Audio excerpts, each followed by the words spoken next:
এদিকে টি-20 বিশ্বকাপে বাংলাদেশকে বাদ দেওয়ার ঘটনাকে দুঃখজনক বলে মন্তব্য করেছেন পাকিস্তানের অধিনায়ক সালমান আগা। কলম্বোতে টুর্নামেন্ট শুরুর আগে অংশগ্রহণকারী দেশগুলোর অধিনায়কদের সংবাদ সম্মেলনে এই কথা জানান তিনি। গ্রুপ পর্বে ভারত ম্যাচ বয়কট করলেও নকআউট পর্বের ভাবনা নিয়ে সরকারের সিদ্ধান্ত অনুযায়ী পদক্ষেপ নেওয়ার কথা জানান আগা। এক মোস্তাফিজ ইস্যুতে দক্ষিণ এশিয়ার ক্রিকেটেও কূটনীতিতে এসেছে আমূল পরিবর্তন। নিরাপত্তার দোহাই দিয়ে অন্যায্যভাবে আইপিএল থেকে বাদ দেওয়া হয় এই পেসারকে। সে একই কারণ দেখে টি-20 বিশ্বকাপের ভেন্যু পরিবর্তনের দাবি জানায় বাংলাদেশ।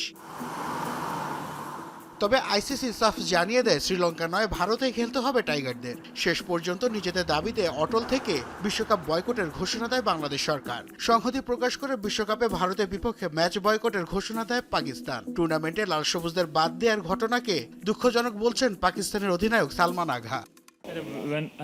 বাংলাদেশিরা আমাদের ভাই, পাকিস্তানের প্রতি তাদের সমর্থনে আমরা কৃতজ্ঞ। এটা দুঃখজনক যে তারা বিশ্বকাপে খেলছে না। বাংলাদেশের প্রতি সমর্থন জানিয়ে গ্রুপ পর্বে ভারত ম্যাচ বয়কটের ঘোষণা দেয় পাকিস্তান সরকার। তবে নকআউট পর্বে দুই দলের দেখা হওয়ার সম্ভাবনা রয়েছে। এমনটা হলে পাকিস্তানের পরবর্তী পদক্ষেপ কি হবে সেই প্রশ্নেরও উত্তর দেন সালমান। যদি সেমিফাইনাল কিংবা ফাইনালে ভারতের সাথে দেখা হয়, তবে আবারও পাকিস্তান সরকারের সিদ্ধান্তের দিকে আমাদের তাকাতে হবে। তাদের পরামর্শ অনুযায়ী কাজ করতে হবে। ভারত ম্যাচ বয়কট করায় এই গ্রুপে বাকি 3 ম্যাচের দিকে তাকিয়ে থাকতে হবে পাকিস্তানকে। 7 ফেব্রুয়ারি নেদারল্যান্ডসের বিপক্ষে ম্যাচ দিয়ে বিশ্বকাপ মিশন শুরু করবে সালমান আঘার দল।